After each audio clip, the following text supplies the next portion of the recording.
আলোচনা হয়। এই আহলে বায়াতের জন্যই কিন্তু এই নামাজ, এই রোজা, এই হজ, এই যাকাত এটা সবসময় মাথায় রাখবেন। আহলে বায়াত ছাড়া কোনো ইবাদতই ভাই গ্রহণযোগ্য নয়। আমার মন থেকে একটা কথা বলি, সর্বশেষ ভিডিও লং হয়ে যাচ্ছে। জানি না কথায়, কথায় এত বড় হয়ে গেছে ভিডিওটা।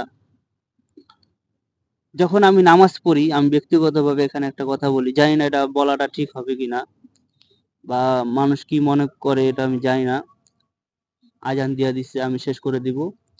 যখন আমি নামাজ পড়ি, যখনই পড়ি আরকি, আহলে বায়াতকে স্মরণ করি, পেয়ারা নবী সাল্লাল্লাহু আলাইহি সাল্লামকে স্মরণ করি, অলি আউলিয়াদেরকে স্মরণ করি। আল্লাহর কাছে স্মরণ করে কাবাতি শরীফাতিল আল্লাহু আকবার করে আমি নামাজ আদায় করি। আমরা দুরূদ শরীফের মধ্যে মুহাম্মদ ওয়ালা আলে মুহাম্মদ কিন্তু আমরা পড়ি বৈঠকে, নামাজের বসার বৈঠকে কিন্তু আমরা দুরুদে ইব্রাহিম যখন পড়ি তখন এই সেন্টেন্সটা আমরা কিন্তু বলি মুহাম্মদ ওয়ালা আলে মুহাম্মদ। তার মানে কি? হে আল্লাহ, হুজুর পাক সাল্লাল্লাহু আলাইহি সাল্লামের উপর এবং তার যে বংশধরের উপরে তুমি আমরা কিন্তু দুরূদ শরীফ পাঠ করি। তার মানে অলি আউলিয়া গাউস কুতুব সবাইকে আমরা স্মরণ করে করতেছি মুহাম্মদ ওয়ালা আলে মুহাম্মদ। ভাই দুরুদের মধ্যে মুহাম্মদকে স্মরণ করা হচ্ছে, রাসূল পাক সাল্লাল্লাহু আলাইহি সাল্লামকে স্মরণ করা হচ্ছে, তার আওলাদ, তার বংশ, অলি আউলিয়া গাউস কুতুবকেও স্মরণ করা হচ্ছে ভাই।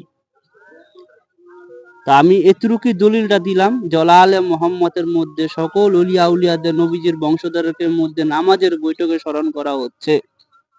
তো সেখানে আপনি আহলে বায়াতকে স্মরণ করা, উম্মতে এই যত অলিয়া উলিয়া গাউস কুতুব আছে তাদেরকে স্মরণ করা কিন্তু নামাজের মধ্যে স্মরণ করা কিন্তু নিয়ম, পলিসি। তো এতটুকুই বলে শেষ করে দিব। আজান দিচ্ছে, নামাজ পড়তে যাব। সবাই ভালো থাকুন, সুস্থ থাকুন। জুম্মার নামাজকে আপনারা মূল্যায়নের সাথে নামাজ পড়ুন। আহলে সুন্নাত ওয়াল জামাত যদি কোনো আলেম থাকে সেখানে আপনারা নামাজ আদায় করবেন। আহলে বায়াতের গুণগান যেখানে